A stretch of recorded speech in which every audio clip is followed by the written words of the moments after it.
Hi అండి, నేను మీ దేవి. Welcome back to ఆ channel DD world life. So friends, ఈరోజు మన ఛానల్లో ఎంతో రుచిగా ఉండే గోబీ పచ్చడిని చాలా ఈజీగా ఎలా చేసుకోవాలో ఈరోజు మన వీడియోలో చూడబోతున్నామండి. సో దానికోసం నేను ఈ సైజు ఉండే క్యాలీఫ్లవర్ని తీసుకున్నానండి. సో దీన్ని చక్కగా ఒక బౌల్లో వాటర్ తీసుకొని అందులో కొద్దిగా ఉప్పు వేసుకొని మన గోబీని చిన్న చిన్నగా కట్ చేసేసుకోవాలండి ఫస్ట్ ఆఫ్ ఆల్. తర్వాత ఉప్పు నీళ్ళలో వేసుకొని పురుగులు ఏమీ లేకుండా నీట్గా వాష్ చేసేసుకొని ఆరబెట్టేసుకోవాలండి. లైక్ మీకు ఎండ ఉంటే ఒక 2 నుంచి 3 గంటల వరకు ఎండలో పెట్టుకోవచ్చు. ఒకవేళ లేదు అనిపిస్తే ఒక మెత్తటి క్లాత్ వేసుకొని, కాటన్ క్లాత్, దాని మీద ఫ్యాన్ గాలిలో ఆరబెట్టుకోవాలండి. ముఖ్యంగా వాటర్ అనేది ఏమీ లేకుండా నీట్గా అయితే ఆరిపోవాలి మన గోబీ పీసెస్, లేకపోతే పచ్చడి అనేది నిలవ ఉండదండి, పాడైపోతుంది.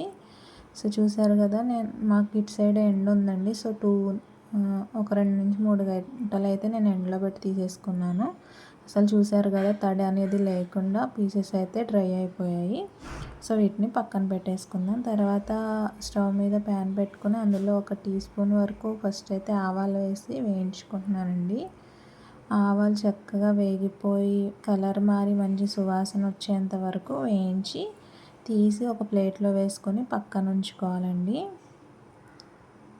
తర్వాత అదే ప్యాన్లో 1 టేబుల్ స్పూన్ వరకు మెంతులు కూడా వేసి వేయించేసుకుందామండి. మెంతులు కూడా కలర్ మారి మంచి స్మెల్ వచ్చేంత వరకు చక్కగా వేయించేసి వీటిని కూడా సపరేట్గా సపరేట్గా వేయించుకొని సపరేట్గా పక్కన ఉంచుకోవాలండి.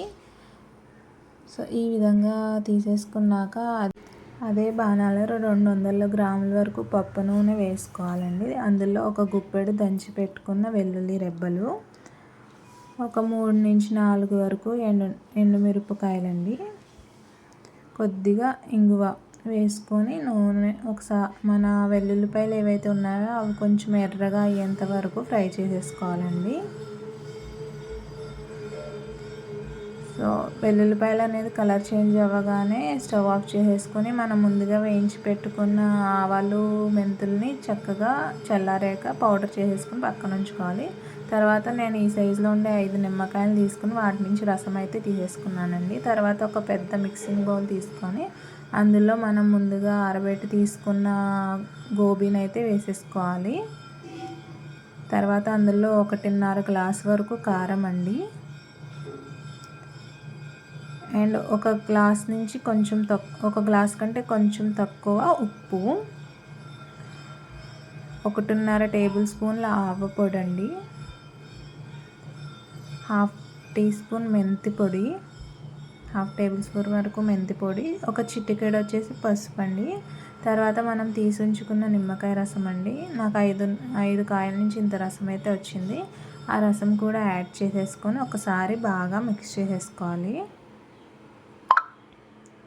ఈ విధంగా ఒక గరిటె తీసుకొని బాగా మిక్స్ చేసేసుకోవాలండి. ఫస్ట్ నిమ్మకాయ రసంతో ముక్కలన్నీ కోట్ అయ్యేలాగా. ఈ విధంగా కోట్ అయిపోయాక మనం కాచి చల్లారబెట్టుకున్న ఆయిల్ మాత్రమే వేయాలండి. బికాజ్ వేడి ఆయిల్ వేస్తే మన గోబీ ముక్కలు అనేవి మెత్తపడే ఛాన్స్ ఉంటుంది. సో కాచి చల్లారి పెట్టుకున్న ఆయిల్ని దీంట్లో యాడ్ చేసుకొని బాగా మిక్స్ చేసేసుకోవాలి.